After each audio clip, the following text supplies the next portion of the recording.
618, Todd Jeffries and Peanut Butter Falcon here on the Todd and Don Show.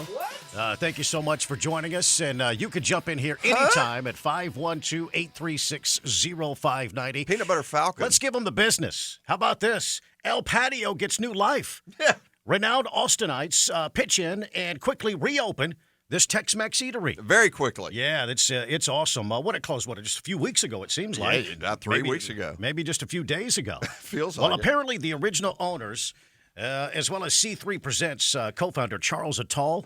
Attal is part of a group that has bought the recently shuttered restaurant there on the 2900 block of Guadalupe Street, 2938 to be exact. Mm-hmm. And they plan to start serving enchiladas, hard-shell tacos, other familiar fare later this month.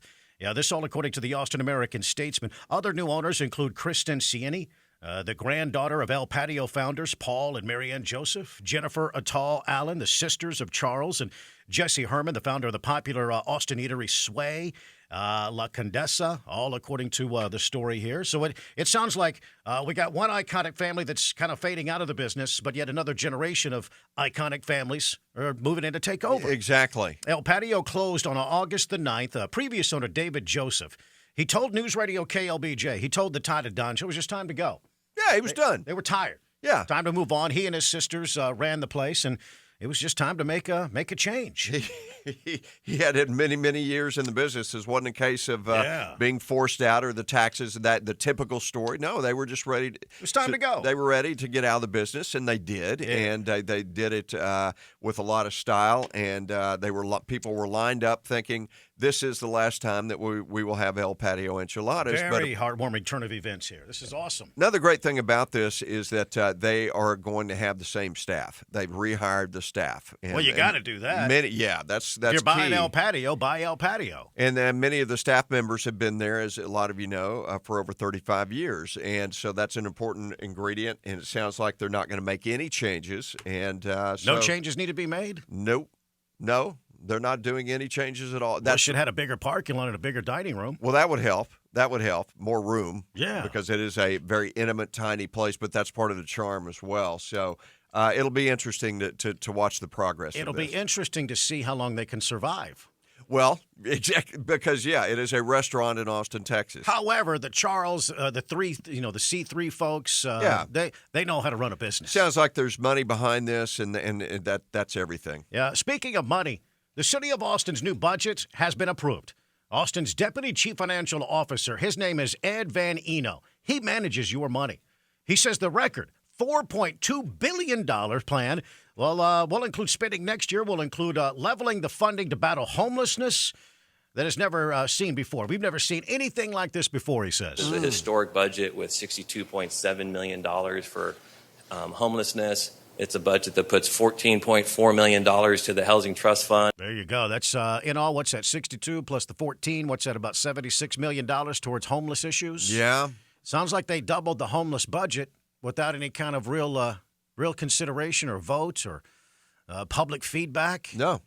Did they come ask you? Did you get an email? Did you get an alert from the mayor or anything? No. They might have called my home number, and that means I didn't pick up. Yeah, you don't answer the landlines. No, never. 30 new police officers have been approved, along with new fire station, new EMS stations. And among the more controversial items, $150,000 to access abortion services in Austin. So there you go, $4.2 billion. Bigger than Austin, bigger than San Antonio. Bigger than San Antonio. That's right. San Antonio, which is a bigger city. It may be bigger than Dallas. I don't know. I got to check. I'm not quite sure on that. Now, also in business news, the Community First Village in East Austin. Yes. That's the homeless shelter that's run and operated by Mobile Loaves and Fishes. That's right. That walking angel, Alan Graham. And the plan that works. Yeah. Well, there's an Austin company that is called Icon, ICON, and its founder is CEO Jason Ballard. And, they have something really cool that's happening. They say their products are better and cheaper than any affordable housing that anyone else can build. We're talking about 3D printing tiny homes. It's going to be more comfortable to live in. It's going to be more resilient. It's going to have less maintenance and operations costs over time.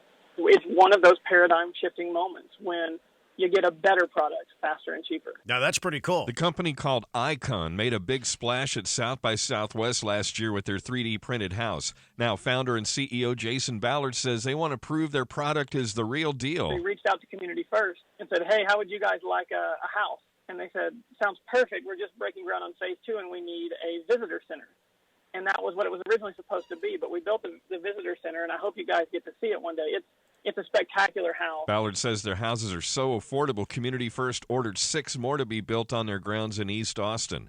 Eric Lycum, News Radio, KLBJ. All right, there you go. That's pretty cool. I've seen it. It's pretty awesome. Well, I wonder how much $62 million will buy how many of those homes, since that's what our homeless budget's going to be. It may buy. You're right.